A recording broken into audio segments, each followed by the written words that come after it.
Ma sœur savait que je partais en vacances, mais elle a tout de même exigé que je garde ses enfants. Quand j'ai refusé, mon père a hurlé « Tu es d'un égoïsme monstre ». Je suis partie en silence. Le lendemain à l'aube, ils ont débarqué devant ma porte avec les valises des petits.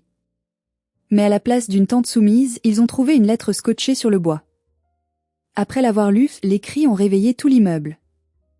Je m'appelle Lison.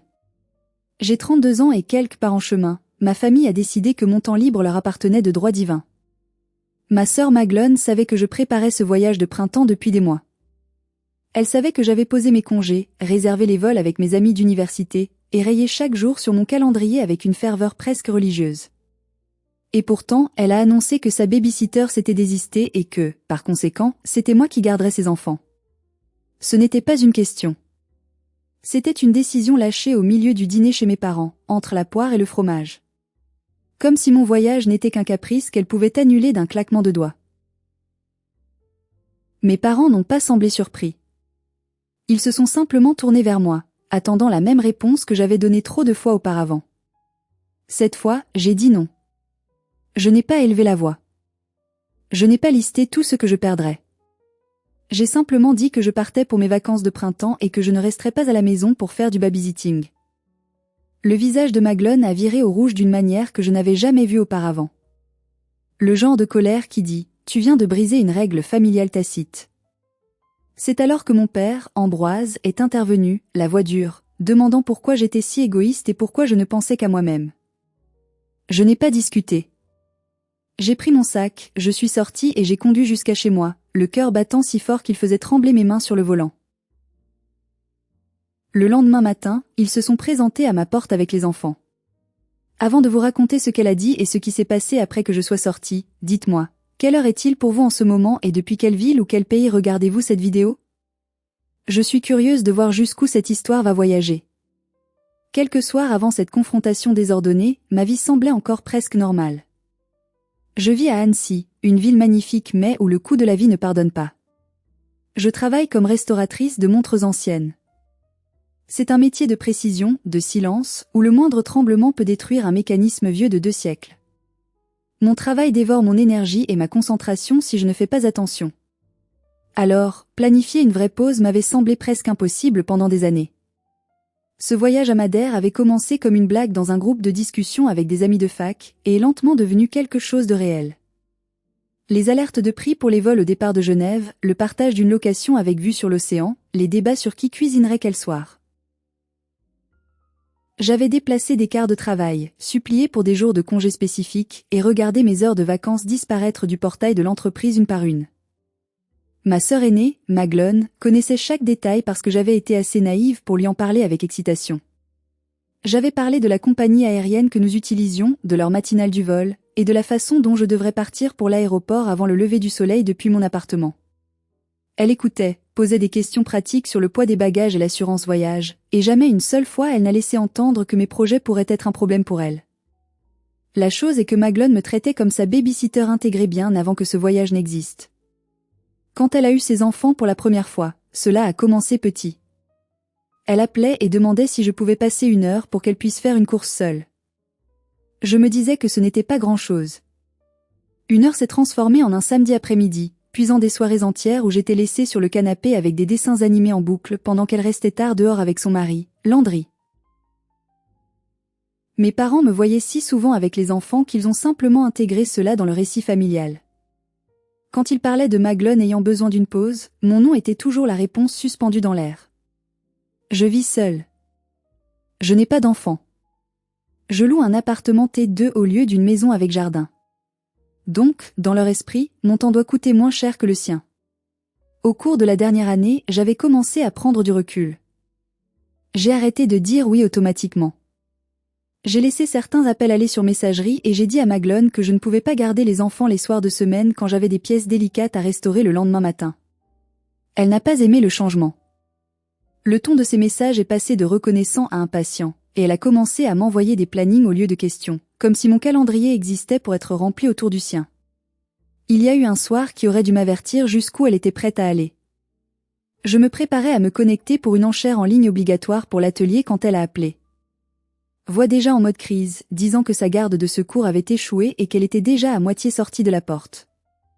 Avant que je puisse traiter ce qu'elle voulait dire, on a frappé à mon appartement et 2 petits sacs à dos ont atterri sur mon paillasson. Mon enchère a fini par se dérouler en arrière-plan sur muet pendant que je distribuais des collations et essayais d'empêcher les enfants de se battre pour une tablette au milieu de mes outils de précision. Maglone les a récupérés 3 heures plus tard, joyeuse et fatiguée, me remerciant comme si elle venait d'emprunter un pull. Après cela, j'ai essayé d'être plus directe. Je lui ai dit que j'avais besoin d'au moins un jour de préavis si elle voulait que j'aide, que mon travail ne me permettait pas de tout laisser tomber juste parce qu'elle décidait de quitter la maison. Elle a hoché la tête, a dit qu'elle comprenait, et dans la semaine, elle m'envoyait les mots « Tu es la seule à qui je fais confiance avec eux ». Chaque fois que j'hésitais, cela cessait de sonner comme un compliment et commençait à ressembler à un avertissement. Au moment où les vacances de printemps approchaient, je gardais cette semaine comme si c'était la dernière bonne chose qui m'attendait. J'avais une liste collée sur mon frigo avec tout ce que je devais emballer. Passeport, chargeur, écouteurs, trousse de toilette. Des alarmes réglées sur mon téléphone pour m'enregistrer sur le vol et un VTC déjà programmé pour m'emmener à l'aéroport de Genève avant l'aube. Mes collègues savaient que je serais partie. Mon patron avait signé et mes amis continuaient d'envoyer des captures d'écran du compte à rebours. Mes parents ne voyaient presque jamais les parties qui m'épuisaient. Ils entendaient que j'étais chez ma sœur et supposaient que nous passions juste du temps ensemble.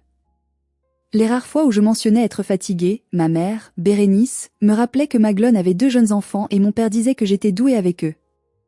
Comme si cela réglait tout.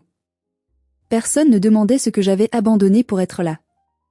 Personne ne se demandait si je voulais jamais un week-end qui ne tournait pas autour de la routine du coucher de quelqu'un d'autre et de l'horaire de sortie d'école. Pour comprendre la toxicité de cette situation, il faut remonter un peu plus loin.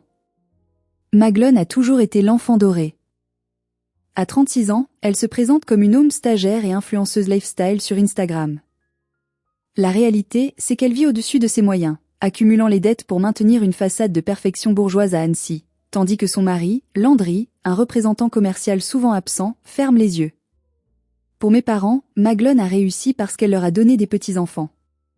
Moi, Lison, avec mes loupes d'horloger et mes doigts tachés d'huile, je suis utile, mais pas admirable.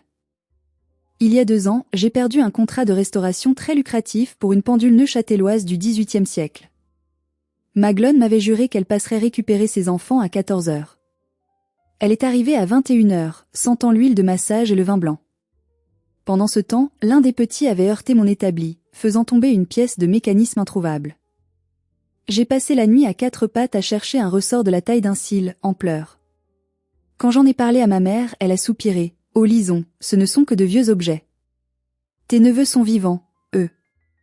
Tu manques de perspective. » C'est ce jour-là que quelque chose s'est brisé en moi, plus irréparable que n'importe quelle montre. Le dernier dimanche avant mon voyage, mes parents ont invité tout le monde à dîner chez eux. Ils font ça souvent. Ils aiment prétendre que nous sommes toujours une famille simple qui peut s'asseoir autour d'une table et parler de choses ordinaires. Je suis arrivée fatiguée d'une longue semaine, mais déterminée à garder la soirée calme. Je m'étais déjà promis de ne pas évoquer le voyage à moins que quelqu'un d'autre ne le fasse. Je voulais une nuit tranquille avant que tout ne s'arrange ou ne s'effondre. Maglone est arrivée plus tard que tout le monde, avec les 2 enfants accrochés à ses jambes et un sac de collation pendant à une main. Elle a laissé tomber le sac sur le comptoir, a salué nos parents et s'est glissée dans leur rythme habituel comme si elle n'avait pas passé la dernière année à traiter mon temps comme une extension de son calendrier. J'ai gardé les yeux sur la salade que je mélangeais, me rappelant que je partais dans quelques jours et que je n'avais qu'à survivre à une réunion de famille de plus.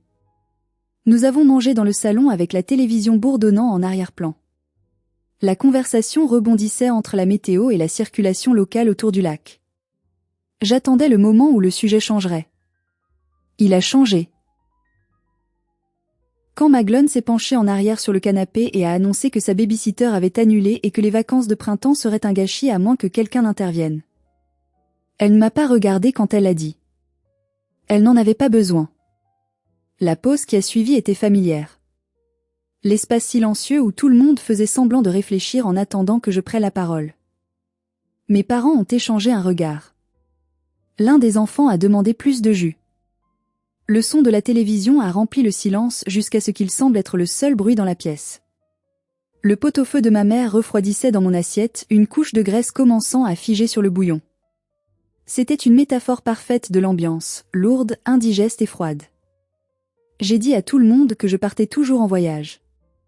Ma voix est sortie stable, presque plate. J'ai rappelé que mes vols étaient réservés, que mes jours de vacances étaient approuvés et que mes plans étaient fixés. Je ne me suis pas excusée. Je n'ai pas proposé de compromis. Je l'ai juste énoncé comme un fait sur ma vie que personne d'autre n'était autorisé à réécrire cette fois. L'air a changé. Maglone a finalement tourné la tête vers moi, son expression tendue d'une manière qui a fait se serrer mon estomac. Elle a commencé à énumérer les raisons pour lesquelles elle avait besoin d'aide. L'école était fermée. L'écart de travail de Landry avait changé. L'argent était serré à cause d'un investissement raté dans son business de vente pyramidale de produits de bien-être. La garde d'enfants dans notre région coûtait plus cher qu'il ne pouvait le supporter. Chaque phrase s'empilait sur la dernière comme une preuve dans une affaire où le verdict avait déjà été décidé. À la fin, elle a dit qu'elle pensait que la famille était censée être là quand cela comptait. Mon père, Ambroise, a posé son assiette sur la table basse. Il m'a regardé comme il le faisait quand j'étais une adolescente brisant le couvre-feu, comme si j'avais franchi une ligne dont j'ignorais l'existence. Il m'a dit que j'étais égoïste, que je ne pensais qu'à des vacances et non aux responsabilités qui se passaient ici à la maison. Il n'a pas demandé pourquoi j'étais si fatiguée. Il n'a pas demandé de quoi j'avais besoin. Tout ce qu'il voulait, c'était que je dise que j'annulerais. Ma mère, Bérénice, a essayé d'aplanir les choses de la manière douce qu'elle fait toujours, disant que tout le monde était stressé et que nous pouvions trouver quelque chose si j'étais flexible. Le mot flexible a atterri comme une pierre dans ma poitrine. Dans notre famille, ce mot a toujours signifié que je devais être celle qui plie. J'ai posé ma fourchette et croisé les mains sur mes genoux pour que personne ne voie à quel point elle tremblait. J'ai dit aussi uniformément que possible que je n'annulais rien et que ma réponse n'allait pas changer. J'ai ajouté que j'étais heureuse de voir les enfants aux anniversaires et aux vacances, mais que ma vie ne pouvait plus tourner autour du babysitting d'urgence. Personne n'a parlé pendant un long moment. La télévision continuait de jouer. Maglone me regardait comme si elle ne reconnaissait pas la personne assise en face d'elle. À ce moment précis, j'ai senti une chaleur monter à mes joues, non pas de honte, mais d'une colère pure, distillée par des années de silence. Si vous étiez à ma place, assis sur ce canapé floral démodé, face à 3 personnes qui vous regardent comme si vous étiez un monstre simplement pour avoir voulu utiliser vos propres congés payés, qu'auriez-vous fait? Auriez-vous explosé? Auriez-vous pleuré? Dites-moi dans les commentaires ce que vous auriez fait si votre propre père vous avait traité d'égoïste pour avoir voulu vivre votre vie. J'ai rassemblé mes affaires sans me presser et je me suis levée. Mon père a ouvert la bouche comme s'il voulait dire autre chose, puis l'a fermée quand je n'ai pas détourné le regard. J'ai remercié ma mère pour le dîner, j'ai serré l'un des enfants dans mes bras quand il a couru vers moi et je suis sortie vers ma voiture avec mes clés déjà dans ma main. Mais je savais, en marchant vers ma petite Twingo garée dans l'allée gravillonnée, que ce n'était pas fini. Je pouvais sentir le regard de Maglone brûler mon dos à travers la fenêtre du salon. La nuit après ce dîner, je me suis enfin laissé expirer. De retour dans mon appartement, le silence semblait plus lourd que le trajet en voiture. J'ai laissé tomber mes clés dans le petit plat en céramique près de la porte et je suis restée là un moment, écoutant le bourdonnement sourd de la circulation se dirigeant vers le centre-ville d'Annecy. Au-delà des immeubles, les faibles clignotements des lumières de la ville allaient et venaient, et chacun me rappelait qu'il y avait encore une issue à tout cela si je tenais ma ligne. Je me suis dit que dire non devant ma famille avait été la partie difficile. Mon téléphone n'était pas d'accord. Dès que je l'ai posé sur le comptoir, il a commencé à bourdonner par rafales courtes et impatientes. Le premier message était de Maglone. Un seul bloc de texte qui remplissait l'écran. Elle écrivait sur les écoles fermées, sur l'écart de travail de Landry, sur son épuisement et sur le fait que personne ne comprenait à quoi ressemblaient ses journées. Cela continuait encore et encore jusqu'à ce que les mots se brouillent. Quelque part au milieu, elle a dit qu'elle ne pouvait pas croire que je choisirais un voyage plutôt qu'une vraie responsabilité, et qu'elle ne savait plus qui j'étais. Il n'y avait rien sur les années que j'avais déjà réorganisées autour d'elle. Je l'ai lu 2 fois, puis j'ai posé le téléphone face cachée comme s'il pouvait brûler un trou à travers le comptoir si je le fixais plus longtemps. Toute réponse que j'enverrais à ce moment-là sonnerait soit comme des excuses, soit comme une attaque, et j'avais fini de vivre à ces 2 extrêmes. Au lieu de cela, j'ai rempli la bouilloire, attendu que l'eau bouille et me suis assise à ma petite table de cuisine avec une tasse de thé et la liste de colisages collés sur le frigo.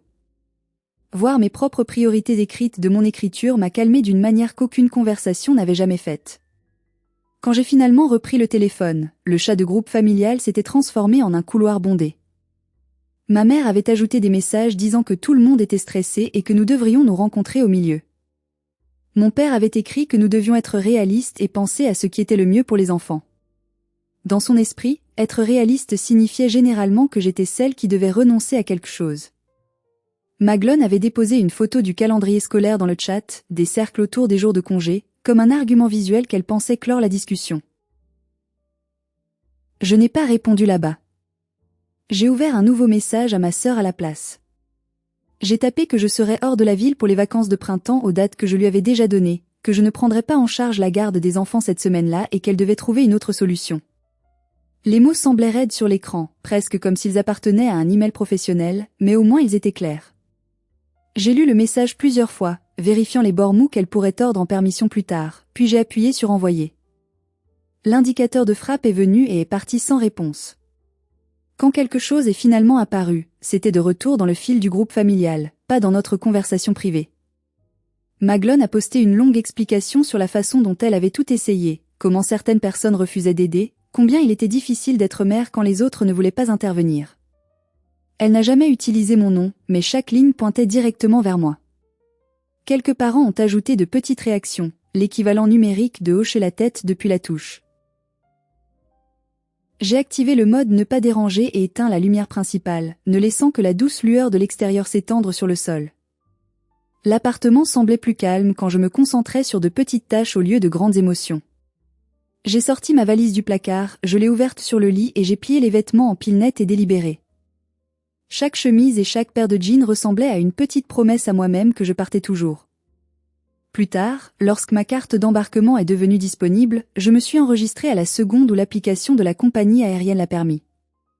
Regarder mon nom et mon numéro de siège apparaître sur l'écran était comme regarder une porte se mettre en place avec un clic. J'en ai imprimé une copie et l'ai glissée dans la poche avant de mon sac à dos, puis j'ai revérifié les alarmes sur mon téléphone pour le matin où je partirais pour l'aéroport. Plus ces détails devenaient concrets, moins il y avait de place pour que les plans de quelqu'un d'autre s'infiltrent. Le sommeil a pris son temps. Je me suis allongée sur les couvertures, essayant de ne pas rejouer chaque phrase du dîner. Le chat de groupe est resté silencieux, une bulle de conversation grise et vide que je refusais d'ouvrir à nouveau. J'ai fixé le plafond et compté les nuits restantes avant le début des vacances, me rappelant à chacune que j'avais déjà choisi à quoi ressemblerait cette semaine. Le jour suivant au travail, la concentration ressemblait à quelque chose que je devais gagner au lieu de quelque chose qui arrivait simplement. Mon téléphone s'allumait sur le bureau toutes les quelques minutes jusqu'à ce que je le tourne finalement face cachée et l'enterre sous une pile de dossiers de restauration. À midi, la curiosité l'a emporté. J'ai déverrouillé l'écran et vu une nouvelle image de ma sœur attendant en haut de notre fil. C'était une photo d'un programme manuscrit pour toute la semaine de relâche. Mon nom figurait dans les marges de chaque jour, crayonné du matin au soir. En dessous, elle avait griffonné des notes sur les heures de dépôt, les routines du coucher, les collations préférées. Il y avait des flèches et des cercles et de petites étoiles à côté des activités qu'elle s'attendait clairement à ce que je gère. Il n'y avait pas un seul point d'interrogation nulle part sur la page. Une colère lente et épuisée s'est installée dans ma poitrine. J'ai fermé l'image et mis la conversation en sourdine. Puis j'ai fait quelque chose que je n'avais jamais fait auparavant. J'ai ouvert le portail des locataires de mon immeuble et j'ai fait défiler le règlement intérieur avec un niveau de concentration que je n'avais pas réussi toute la journée. Cachées entre des notes sur le ramassage des ordures et les permis de stationnement se trouvaient des lignes sur le flânage, sur le fait de laisser des mineurs sans surveillance, et sur les responsabilités des résidents lorsque quelqu'un essayait de transformer leur porte en salle d'attente. Pour la première fois, je me suis laissé penser calmement à ce que je ferais si ma sœur décidait de se présenter à mon appartement et essayait de me refiler la semaine quand même. Le soir même, je suis descendue au bureau du syndic avec mes nerfs cachés derrière des questions neutres. La gestionnaire, Madame Castille, était encore à son bureau. Une femme élégante, aux cheveux gris coupés courts, qui dirigeait cet immeuble comme un navire militaire. Je lui ai demandé ce que les locataires étaient censés faire si quelqu'un essayait de laisser des enfants dans le couloir devant un appartement. La réponse de Madame Castille a été calme et pratique. Les résidents ne sont pas tenus d'accepter des enfants qu'ils n'ont pas accepté de garder. Les mineurs ne sont pas censés être laissés sans surveillance. Si cela se produit, l'immeuble s'attend à ce que vous appeliez à l'aide, pas que vous absorbiez silencieusement le problème. C'est considéré comme un abandon, mademoiselle. Entendre cela exposé en termes simples a fait quelque chose en moi. Ma famille avait traité ma réticence comme un défaut de personnalité. En quelques phrases, Madame Castille a clairement indiqué que ce que je voulais n'était pas dramatique.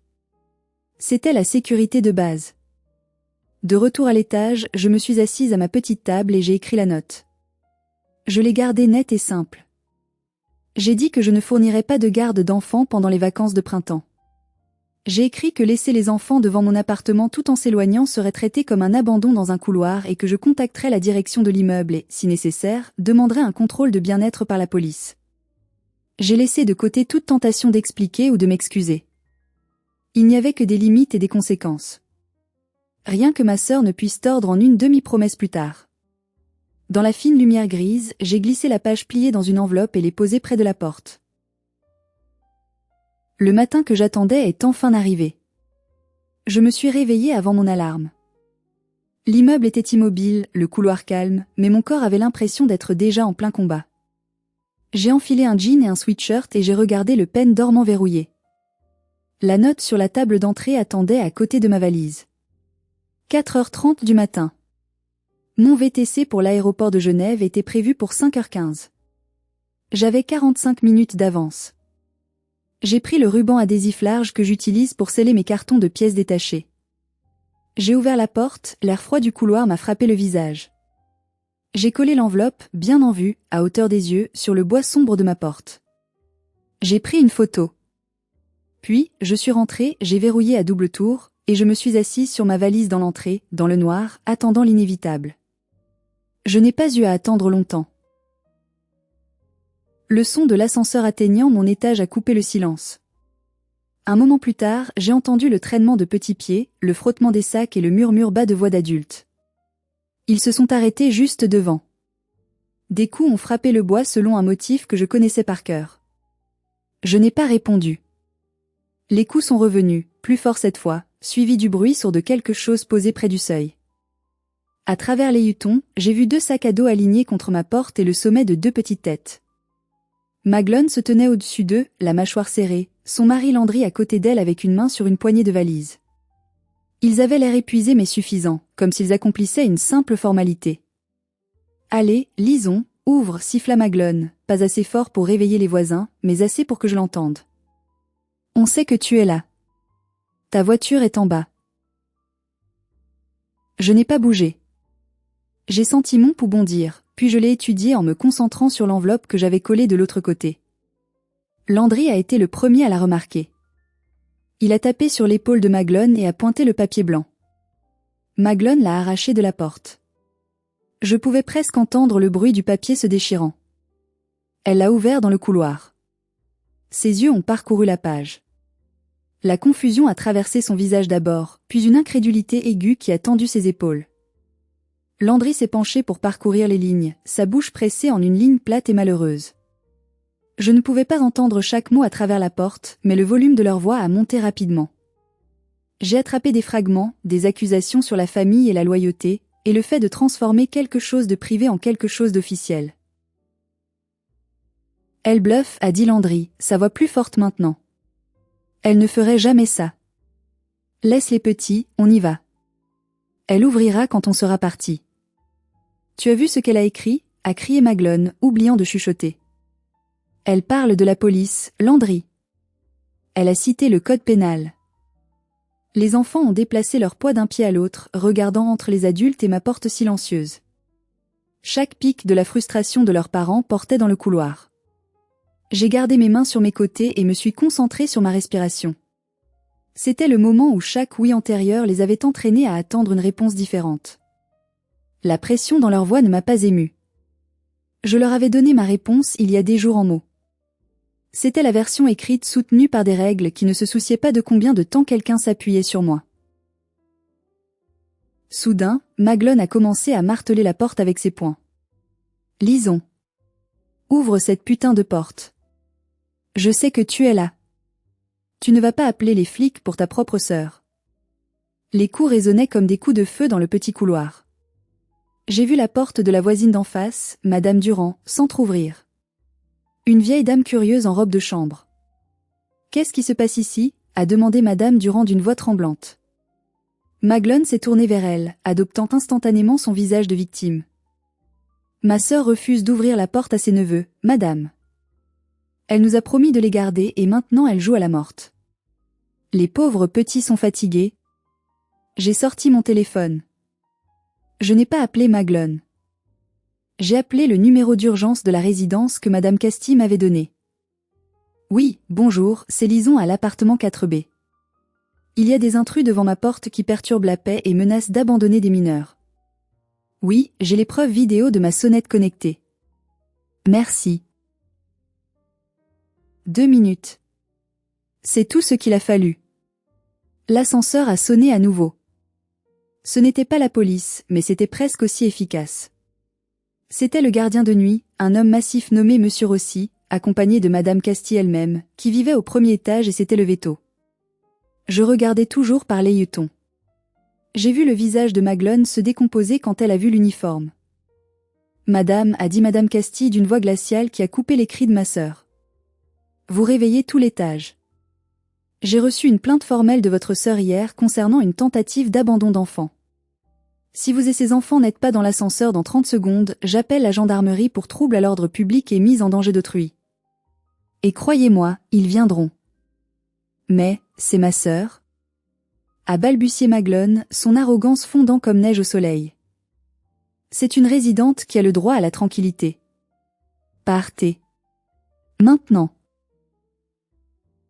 Landry a attrapé les valises. Il n'a même pas regardé sa femme. Il a appuyé sur le bouton de l'ascenseur frénétiquement. Maglone a lancé un dernier regard haineux vers ma porte, a craché un salope inaudible et a poussé les enfants vers la sortie. Les portes se sont fermées. Le silence est retombé. J'ai attendu 5 minutes complètes. Puis j'ai attrapé ma valise, j'ai ouvert la porte, j'ai remercié monsieur Rossi qui montait la garde au bout du couloir d'un signe de tête, et je suis descendu par les escaliers de service pour rejoindre mon VTC qui attendait dans la rue latérale. Je tremblais de tout mon corps, mais je n'avais jamais été aussi légère. Le trajet vers l'aéroport a été flou. Mon chauffeur parlait de vols matinaux et de longues files d'attente de sécurité. Je regardais la ville glisser et laissais la distance grandir entre moi et le couloir où ma sœur avait essayé de laisser son problème à ma porte. Au moment où je me suis assise à la porte d'embarquement, entourée d'étrangers aux prises avec leurs propres bagages et plans, les attentes de ma famille semblaient plus petites qu'elles ne l'avaient jamais été. Quand l'avion a décollé, Annecy s'est rétrécie en un patchwork de rues et de lumière sous l'aile. J'ai regardé par le hublot et réalisé que personne ne pouvait frapper à ma porte. Personne ne pouvait pousser des sacs à dos contre elle. Personne ne pouvait rien exiger de moi à 30 000 pieds. Mais la technologie a une façon cruelle de vous garder attaché au sol. Dès que j'ai atterri à Funchal, à Madère, et que j'ai désactivé le mode avion, mon téléphone a failli exploser. Pas d'appel manqué cette fois. Mais des notifications Facebook. Des dizaines. Maglone avait lancé la guerre nucléaire. Sur son mur, un long post larmoyant. Une photo d'elle, les yeux rouges, sans doute frottée vigoureusement avant le selfie, tenant ses 2 enfants qui avaient l'air confus. Le texte était un chef-d'œuvre de fiction, le cœur brisé ce matin. Quand votre propre sang vous ferme la porte au nez. Nous avions un accord pour qu'elle garde les petits cette semaine pour que je puisse enfin me reposer après mes soucis de santé. Elle a attendu que nous soyons devant sa porte avec les valises pour nous jeter dehors comme des chiens, prétextant un voyage surprise. Riche et sans enfants, mais le cœur vide. Je ne sais pas comment je vais expliquer à mes anges que leur tante ne les aime pas. Les commentaires étaient horribles. Des tantes éloignées que je n'avais pas vues depuis 10 ans écrivaient « Quelle honte, Lison a toujours été spéciale, mais là, courage ma chérie, le karma s'en occupera. » J'étais dans la file d'attente pour récupérer ma voiture de location, le soleil de Madère chauffant ma peau, mais j'avais froid à l'intérieur. Ma première réaction a été la panique. Je voulais répondre, me défendre, crier que c'était faux, qu'il n'y avait jamais eu d'accord, qu'elle mentait sur ses soucis de santé. Mes mains tremblaient sur l'écran tactile. Félicie, mon amie de voyage qui était arrivée la veille, m'a arraché le téléphone des mains. Lison, stop. Ne commente pas. C'est ce qu'elle veut. Elle veut te gâcher tes vacances à 2000 km de distance. Si tu réponds, tu lui donnes du pouvoir. Mais elle ment. Tout le monde la croit. Alors prouve-le. mais pas en pleurnichant. En étant factuel. Nous sommes allés à notre Airbnb, une petite maison blanche perchée sur une falaise. J'ai posé mes valises. J'ai pris une douche. J'ai bu un verre de vin blanc local. Et j'ai réfléchi. Maglone avait joué sur l'émotion. Je jouerais sur l'épreuve. J'avais tout gardé. J'avais un dossier sur mon téléphone nommé preuve que j'avais commencé la veille, juste au cas où. J'ai ouvert Facebook. Je n'ai pas commenté sur son post. J'ai créé le mien. Pas de texte larmoyant. Juste 3 images. Image 1, une capture d'écran de notre conversation WhatsApp datant d'il y a 3 mois. Moi, juste pour rappel, je suis à Madère du 12 au 19 avril. Billet pris. Maglone, ok cool. Tu me ramèneras du vin? Preuve qu'elle savait. Image 2, une capture d'écran de la conversation de la veille. Moi, je ne peux pas les garder. Je pars. Maglone, je m'en fous, je te les amène quand même, tu n'auras pas le choix. Image 3, la photo de la lettre du syndic que j'avais reçue par mail, confirmant l'incident du matin. Madame, nous vous confirmons que l'incident concernant la tentative d'abandon de mineurs devant votre porte a été signalé. J'ai ajouté une seule légende, les mensonges font du bruit. La vérité a des dates et des captures d'écran. Je suis en vacances, comme prévu depuis janvier. Veuillez respecter ma paix. J'ai appuyé sur publier. Et j'éteins mon téléphone pour les prochaines 24 heures. Je pensais que mon poste ne ferait qu'ajouter de l'huile sur le feu, mais c'était nécessaire. Ce que je n'avais pas prévu, c'était l'ampleur de la réaction. Quand j'ai rallumé mon téléphone le lendemain soir, après une journée passée à randonner le long des levadas, canaux d'irrigation, de l'île, le paysage numérique avait changé. Les commentaires sous le post de Maglone avaient disparu. Elle avait supprimé son post. Pourquoi? Parce que sous le mien, la marée avait tourné. Les gens n'aiment pas être pris pour des idiots. Les mêmes tantes qui m'avaient critiqué la veille mettaient maintenant des likes sur ma publication ou restaient silencieuses. Mais le plus satisfaisant, c'était les messages d'amis communs. Je ne savais pas qu'elle t'avait fait ça. C'est dégueulasse. Sérieux? Elle savait depuis janvier? Elle m'a dit hier que tu l'avais planté le matin même. Maglone s'était piégée elle-même dans sa toile de mensonges. En voulant me faire passer pour le méchant publiquement, elle avait forcé une confrontation publique avec la vérité. Si elle avait gardé ça dans la famille, elle aurait pu continuer à contrôler le récit. Mais elle avait voulu le tribunal de l'opinion publique, et le tribunal avait rendu son verdict. Félicie m'a tendu un autre verre de vin sur la terrasse. Tu sais ce qui est le mieux? C'est que tu n'as même pas eu besoin de crier. Tu as juste montré la réalité. Cependant, tout n'était pas rose. J'avais un message vocal de ma mère. Je l'ai écouté, le ventre noué. Sa voix tremblait. Lison, comment as-tu pu afficher ta sœur comme ça? Les gens parlent. Tu humilies la famille. Retire ça tout de suite. Ton père est furieux. J'ai senti la vieille culpabilité remonter, ce conditionnement pavlovien qui me disait que le confort de mes parents passait avant ma vérité. J'ai failli supprimer le post. J'ai failli céder. Puis j'ai regardé l'océan Atlantique s'écraser contre les rochers en contrebas. J'ai pensé à la porte de mon appartement, au coup de poing de Maglone, à la façon dont ils avaient prévu de laisser des enfants seuls dans un couloir juste pour me forcer la main. J'ai répondu par écrit à ma mère, « Maman, Maglone a menti publiquement à mon sujet. » Je n'ai fait que corriger les faits. Si la vérité est humiliante pour elle, c'est parce que ses actions étaient honteuses. Je ne retirerai rien. Et je ne répondrai plus aux messages concernant ce sujet pendant mes vacances. Puis j'ai bloqué temporairement le numéro de mes parents. C'était la chose la plus difficile que j'ai jamais faite. C'était comme couper un membre gangrené. Ça faisait mal, mais c'était nécessaire pour survivre. Le reste de la semaine a bougé par sauts inégaux. Le travail semblait à la fois normal et légèrement flou, comme si ma vie là-bas se passait derrière une vitre. Mais une partie de mon esprit est restée dans ce couloir, rejoint l'image des sacs à dos alignés contre ma porte. Chaque nuit, je passais devant les portes de mes voisins et je me demandais combien d'entre eux avaient entendu les voix élevées ce matin-là. Les appartements d'Annecy ne sont pas construits pour la confidentialité. Le son se déplace à travers les murs comme de l'eau. J'ai ressenti une lueur de honte à la pensée de l'argument de ma famille se déversant dans le couloir, puis je me suis souvenu de qui l'avait apporté là et pourquoi. Les vacances de printemps ne se sont pas transformées en un montage de guérison de film. Elles m'ont juste donné une semaine où mon nom n'était pas un raccourci pour la garde d'enfants gratuite. J'ai dormi sans garder une oreille attentive aux messages. J'ai passé des matinées lentes autour d'un café avec des amis qui me connaissaient en tant que personne au lieu d'une ressource. Quand je parlais de mes projets ou de mon travail ou de ce à quoi je voulais que l'année prochaine ressemble, personne ne coupait pour demander si j'étais libre pour les aider ce week-end-là. L'absence de cette question était plus forte que toute excuse que je n'ai jamais reçue. Une fois, par habitude, j'ai ouvert le chat de groupe familial. Il était plein de longs paragraphes sur le devoir et la loyauté et ce que signifiait faire partie d'une famille. Les mots étaient assez familiers pour que je puisse presque les réciter. Mais quelque chose en moi avait changé. Au lieu de faire défiler jusqu'à la fin et de taper une défense, j'ai fermé le fil et je suis retourné à ma journée. L'ignorer ressemblait moins à s'enfuir qu'à refuser de se tenir dans une salle d'audience où je n'avais jamais accepté d'entrer.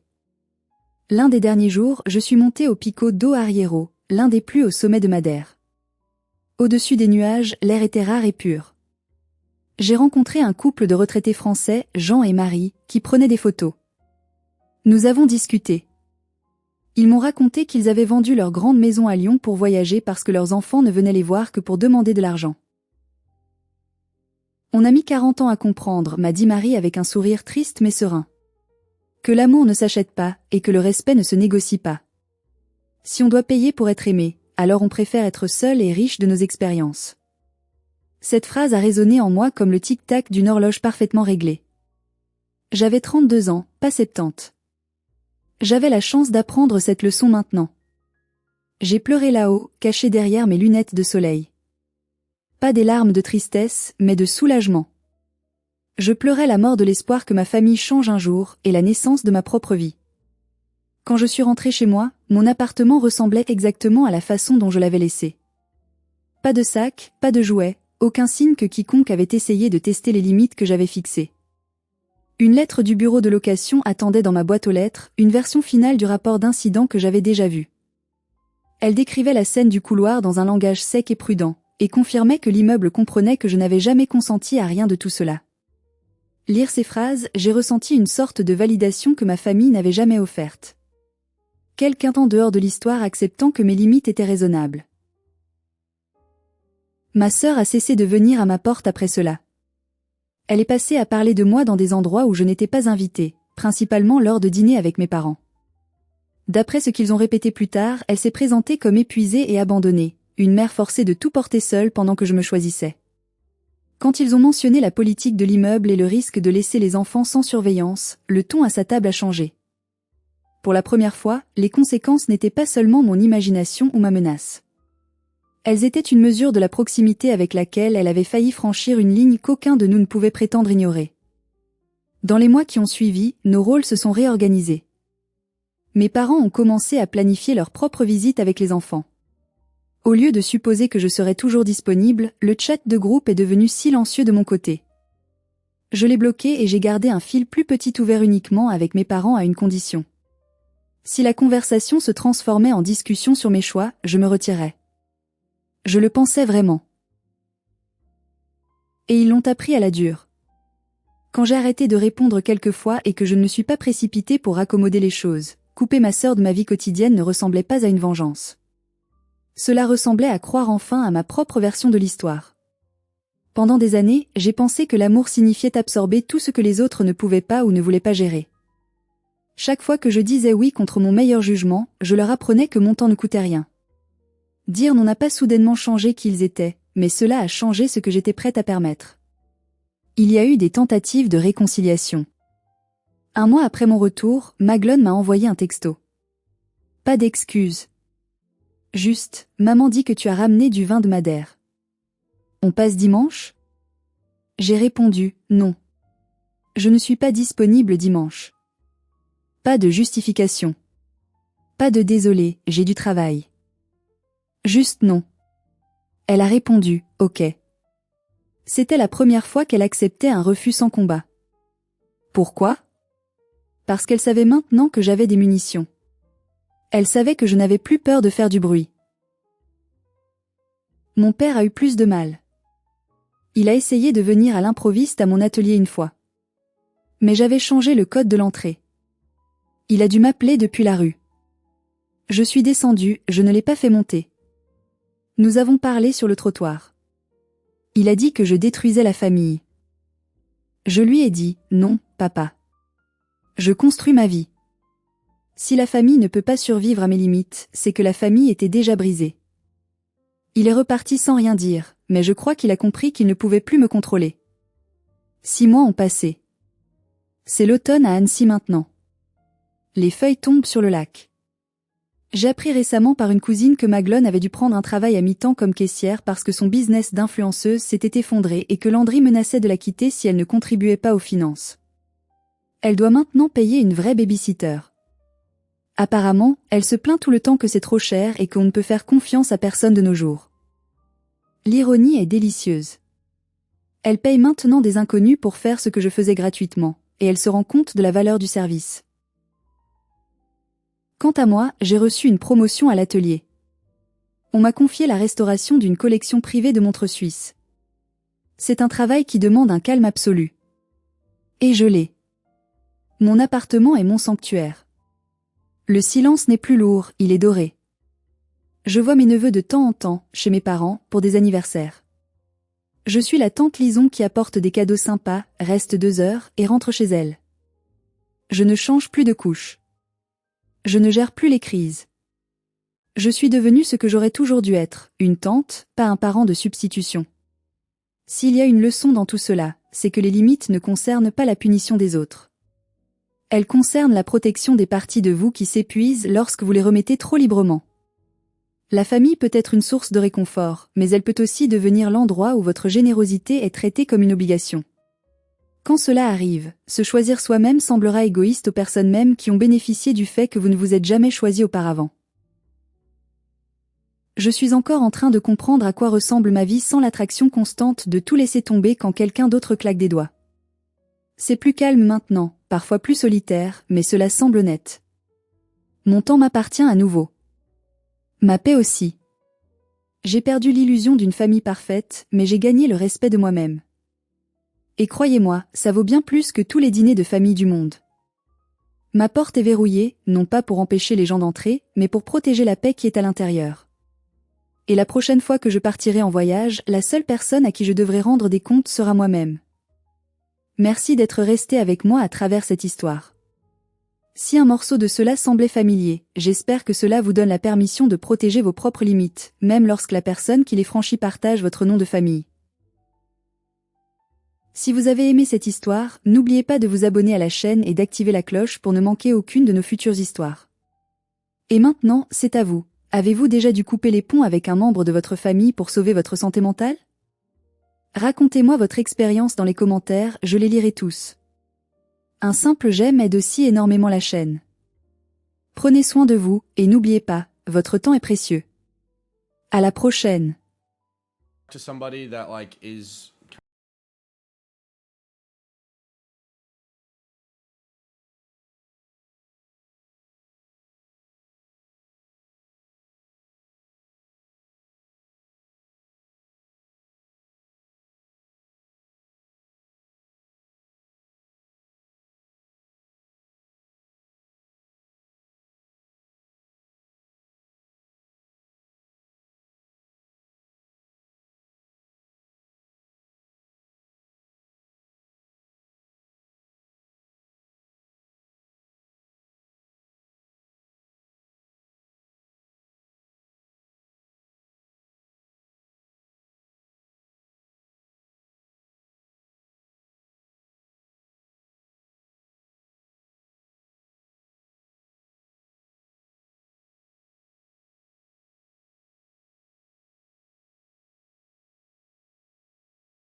Um.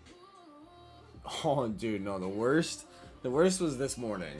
The worst was this morning because unfortunately I was one of those people that like once I would wake up, it'd be the fucking first thing I would do. It'd be like try to find my babe. And when I woke up this morning, I was like, and then I walked out into the living room. Noah's yelling. Aiden's jumping up and down. I was like, dude, I'm gonna freak the fuck out. It was just a lot of energy. It was fun. Like, they weren't doing anything wrong. It was just like I wasn't ready for the high energy, and it was just a lot for me.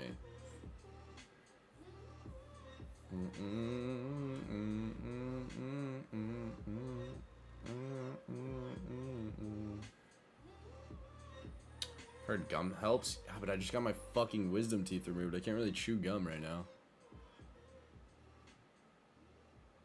Like, I feel like I'm 10 gifted from Curly Haired. Thank you, Curly Haired. I'm really going through the mix right now. Can't do I don't want to put a toothpick in my mouth because I have stitches in the back of my mouth.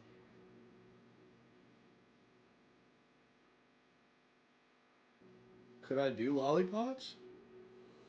Can I do lollipops while I have my wisdom teeth being blow bubbles? What the fuck do you mean blow bubbles? W. Robin. Why'd you say W. Robin, curly haired? Popsicles? Kitty of Mischief with the 5 gifted. Thank you so much. Any hard candy is fine. No, you can't right now?